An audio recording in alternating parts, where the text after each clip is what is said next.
So for me, becoming vegan was a journey. But the first thing that I always like to preface this story with is that I wasn't always vegan at all. In fact, like I said, I grew up in Paris, France. And growing up in Paris, France, I had animal products every single day. Every single meal. I had buttered toast for breakfast every single day. I literally thought that I was going to eat buttered toast and eggs for breakfast for the rest of my life because I just loved that meal so much. My favorite dish was this French delicacy. I don't know if it's a delicacy, but it's kind of like this fancy duck leg dish, and I loved eating that. It's called canard confit. It was my absolute favorite thing to eat in the world. It said buttered toast, eggs. I mean, I just loved eating animal products. So I never thought I'd be vegan. In fact, fun fact, I didn't even know the word vegan before I actually went vegan. So, I feel like oftentimes people have this preconceived notion of what vegans would be like or who vegans are before, they're vegan, and they're like, oh, well, I feel like I would never be vegan because I just don't identify with the type of person who would be vegan. Or sometimes, because vegans have a lot of negative connotations, you might think that, oh, a vegan person is like a telemarketer, say, I read in this book by Seth Godin that he basically gives this analogy. He talks about how, if a telemarketer calls us, we have this preconceived notion of what we think the telemarketer is going to be like, and we want to hang up straight away because basically we're like, I don't want to talk to you. You're a telemarketer. You're going to sell me something I don't want, so I don't want to talk to you, period, end of story. I'm going to hang up right now. And a lot of times that's how we feel as vegans, where we might go talk to people and people are like, oh my God, I like another vegan. Like, I don't want to talk to vegans because you're pushy and you think you're better than everyone and all this, right? But I don't think that's true at all. I mean, certainly, are there vegans who are preachy and who think they're better than others and self-righteous? Of course, but any group of people is always going to be diverse. So I think that all the stereotypes that people might label vegans, or certainly that I might have labeled vegans before I went vegan, are just that, they're just stereotypes. But anyways, the way that I went vegan is that I was reading a book. I was at a point in my life where I was self-educating a lot. I found out when I was about 15, 16 that a lot of very successful people read books. And so I was like, I should probably start reading books. And so I started reading books. And one of the books that I read was a book called Sapiens, A Brief History of Humankind by Yuval Noah Harari. One of the most thought-provoking books I've ever read in my entire life. It was a book about history that talked about history through the point of view of the different forces that shaped history and the big sweeping movements, things like the agricultural revolution, things like the industrial revolution, forces like religion, imperialism, capitalism, and so on and so forth. And in that book, at about, page 300 or something, the author was talking about the animal agriculture industry. And this was the first time that I got acquainted with what the modern farming industry looks like. This is something that we don't think about or we don't learn about growing up. Certainly, I never had a class in school that taught me about this. My parents never told me about this. In fact, many of the things that I read in that book and that I subsequently found out about the animal agriculture industry today, I'm sure my parents didn't even know about that. They know now because I talked to them about it. But back then, I don't think my parents ever knew about this. And most of us don't, because this is information that's, for lack of a better word, is hidden from us. It's not something that these industries want to tell us. If you go to any producer of animal products and you ask them to show you a footage from their slaughterhouses, none of them are going to do it. Many of them are very secretive about their practices. I was just at Expo West, that's a natural products exposition, and there are multiple egg farmers there, quote unquote humane egg farmers, and I want to talk to them about their standard practices and how they treat their chickens. And even though there are things that they would disclose, there are many things that they wouldn't disclose. So this is information that's just not shared with us. And in that book, it was talking about multiple standard practices of those industries. It was talking about how, to paraphrase, because I don't remember the exact facts that were in that book, but these are just some of the things that I learned. We are about 7.6 billion people in the world, and between all of us, we exploit and kill over 56 billion just land animals for food every single year. If we count marine animals, the number is way more astronomical. It's in the trillions, but just the sheer scale of animal agriculture today is insane. And what that leads to is that it leads to animals being confined in tiny spaces. It leads farmers to develop these standard practices that are cruel towards animals because they want to create a product very efficiently, right? So for example, one common practice is that animals are mutilated in multiple industries. For example, in the pig industry, pigs get their tails cut off, they get their teeth clipped. And the reason that happens is not so much for the welfare of the pigs, as some of the websites of these farms will tell you. It's because at a certain point, because of the way that pigs are confined in the modern farming industry, they can start going crazy and they'll start doing this thing where they bite each other's tails off. They'll cannibalize each other. And so what the industry has figured out is that instead of solving the problem, which would be, hey, maybe we shouldn't treat pigs in this way, maybe we shouldn't confine them, they were like, you know what, let's cut off their tails and their teeth so that when they do attempt to bite each other's tails off, which they will, it's not gonna quote unquote damage the goods. And so that's basically what the industry does. Same way in the egg industry, chickens get their beaks sliced and their claws sliced, trimmed, because essentially what happens, again, because they're confined in either tiny crates or huge barns, at a certain point they're going to go crazy and they're going to start pecking at each other. And if they actually do successfully peck at each other, again, it's going to damage the goods, which is not good for the farm. It's not good for profits. So what do? Let's slice off their beaks. Let's slice off their claws. So when they do attack each other, it's not going to damage the goods. That's basically what the animal agriculture does. That's basically what it looks like, amongst many other things. In that book, there was a picture of a hatchery, a commercial egg-laying hatchery. And what happens is that because in the egg industry, only female hens will lay eggs, 100% of the male chicks who are born in the egg industry are killed their first day of life. See, it's more profitable for them to just dispose of them than to figure out a solution and do something with them. I mean, what are you going to do with millions and millions of male chicks that are born every single year? We're going to give them a nice home and somehow spend all this money to feed them and to give them shelter, etc., when we can just dispose of them? No, they're not going to do that because that's not going to be profitable. So that being the case, they're disposed of. The most common way that that's done is that they are put inside this blender. It's called a macerator that grinds them up alive.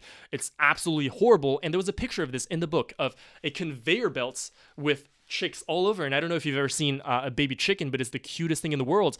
They're the most innocent creatures. They haven't done anything. They were literally just born, and they're born in this incubator. They're put on a conveyor belt where workers sort them out, find the male chicks, and throw them into this macerator that grinds them up alive. Just because they will never produce an egg, because they're not profitable to us, because they're not going to produce the good that we want from them, they're disposed of. And I learned about that, and many different things, a lot of things, and we can go much deeper into this topic.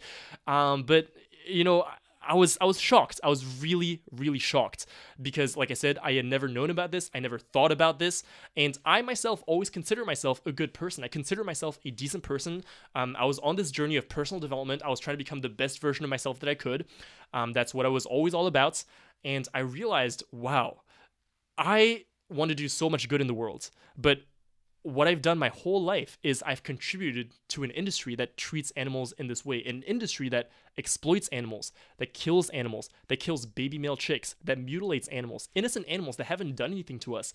How can I keep doing this? And after reading that, that's when I decided, you know what, I'm going to stop contributing to this. I'm going to stop paying for these industries to do this to these animals, because all these industries are profit-driven industries. The reason that they produce these products and the reason that all this happens to animals is because we as consumers buy those products, right? If no one buys burgers and steaks and all the food that comes from cows, then cows are not going to be bred and killed because there's no demand for it. There's no reason to do it. So that being the case, I was like, you know what? Let me take personal responsibility for this and stop contributing to this industry.